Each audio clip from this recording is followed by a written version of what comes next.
আসসালামু আলাইকুম রহমতুল্লাহ। এটি জান্নাতুল বাকি কবরস্থান, যেখানে শায়িত আছেন ইসলামের গুরুত্বপূর্ণ অনেক সাহাবী। তৃতীয় খলিফা উসমান ইবনে আফফান, মা খাদিজা ব্যতীত মহানবী সাল্লাল্লাহু আলাইহি সাল্লামের অন্য সকল স্ত্রী, মহানবী সাল্লাল্লাহু আলাইহি সাল্লামের শিশুপুত্র ইব্রাহিম ও কন্যা ফাতেমা, হযরত আলী ও ফাতেমা পুত্র হাসান সহ অনেক সাহাবী এখানে শায়িত আছেন। ধারণা করা হয় এখানে প্রায় 10,000 কবর রয়েছে।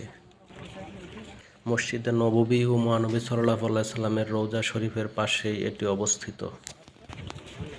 জিয়ারতের জন্য প্রতিদিন ফজরের নামাজের পর ও আসরের নামাজের পরে স্বল্প সময়ের জন্য উন্মুক্ত করে দেওয়া হয়, তবে মহিলারা প্রবেশ করতে পারেন না। পূর্বে এই কবরস্থানে অনেকগুলো মাজার ছিল, কিন্তু আল সৌদ মক্কা ও মদিনা নিয়ন্ত্রণে নেওয়ার পর সেগুলো ভেঙে ফেলে। বর্তমানে এটি সমতল ভূমির মতো, শুধু পাথর দিয়ে কবরের চিহ্ন রাখা হয়েছে।